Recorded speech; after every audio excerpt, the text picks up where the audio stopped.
Welcome to The Explainer. Today, we're diving into China's grand strategy. And believe it or not, it all kicks off with a real mystery, these strange new ships popping up in the South China Sea. And what they are could literally change the global balance of power. Okay, so let's get right into it. The story really kicks off in early 2025.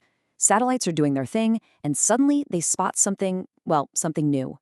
We're talking about 3 really unusual vessels off the coast, practicing these weird maneuvers. What they were doing was incredible. They were forming a gigantic temporary bridge right from the deep ocean straight onto a beach. For anyone who knows their military history, this set off some major alarm bells. It looked a lot like the famous Mulberry Harbors. You remember those, right? The incredible portable ports that were basically the secret weapon for the D-Day landings. So that raises a huge question. Is China building a modern-day version of that? Okay, so let's break down exactly what this new hardware is, because this isn't just about a new kind of ship. We're talking about a whole new military capability here. So they've been nicknamed Shukao, which basically translates to water bridge. And honestly, that name is perfect. Think about it. It's a modular system that lets them create an instant pier anywhere they want. This means heavy gear, like tanks and trucks, can just roll right off these huge transport ships sitting in deep water and drive straight onto the sand. And the way they work is pretty ingenious. Check this out. First, you get 3 of these barges to line up. Then, and this is the cool part, they lower these retractable legs down to the seabed, kind of like an offshore oil rig, and jack themselves up right out of the water, high above the waves. And then boom, a bridge telescopes out. We're hacking almost a full kilometer long, connecting the deep water right to the coastline. Okay, so why is this such a big deal? Well, it absolutely changes the game for Taiwan. See, for decades, Taiwan's whole defense strategy has been built around protecting just 14 specific beaches, the so-called red beaches, that were thought to be the only places a big amphibious invasion could happen. But these new barges, they can just bypass all the tricky stuff like coral reefs and rough terrain that made other spots safe. Suddenly, this could open up over 40 new potential landing sites, and for Taiwan's defenders, that's a nightmare. It means stretching their forces incredibly, dangerously thin. But a piece of hardware this sophisticated doesn't just appear. It's the product of a truly massive industrial engine. So let's zoom out for a second and really look at the sheer scale of China's dominance in shipbuilding. And when I say massive, I mean it. The numbers here are just staggering.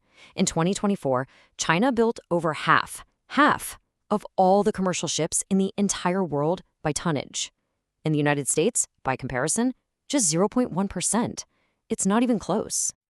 Let me put that another way. China's shipbuilding capacity is estimated to be 230 times greater than that of the United States. 230. And if that doesn't blow your mind, get this. According to a study from CSIS, just one state-owned Chinese shipbuilder, in a single year produced more ships by tonnage than the entire U.S. industry has since the end of World War II. Just let that sink in for a moment. So how do they do this? Well, it's all part of a very deliberate national strategy called military-civil fusion.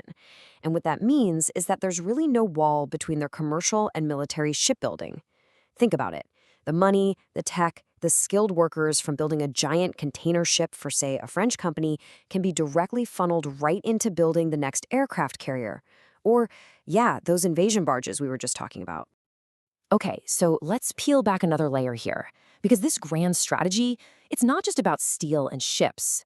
A huge part of it is being fought on a completely different battlefield, a non-kinetic one. We're talking about data, AI, and yes, espionage.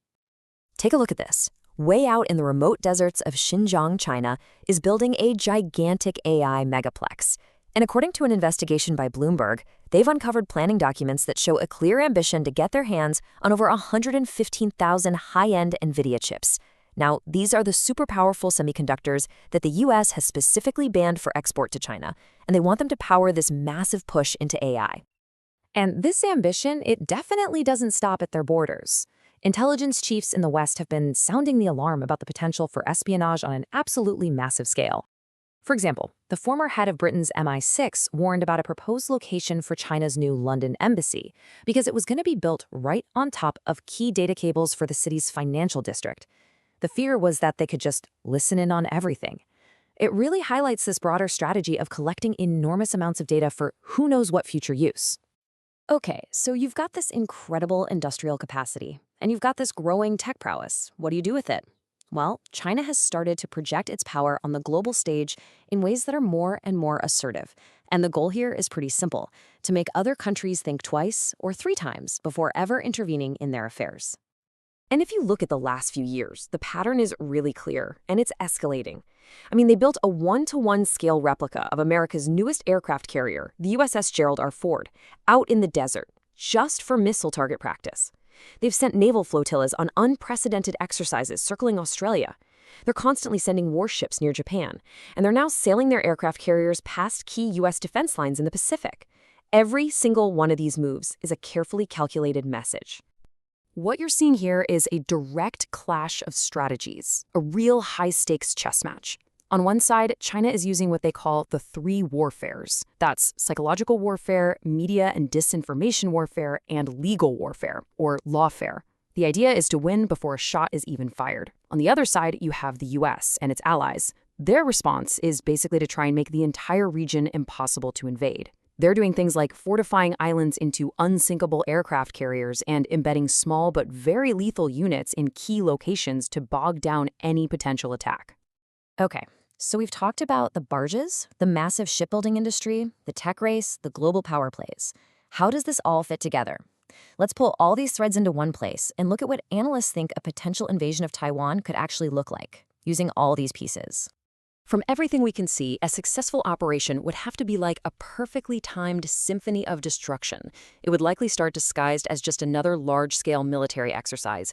Then, they'd unleash intense psychological and economic pressure to make allies like the US and Japan hesitate. Step 3, a massive blitz of missile and cyber attacks, trying to completely blind and paralyze Taiwan's command and control.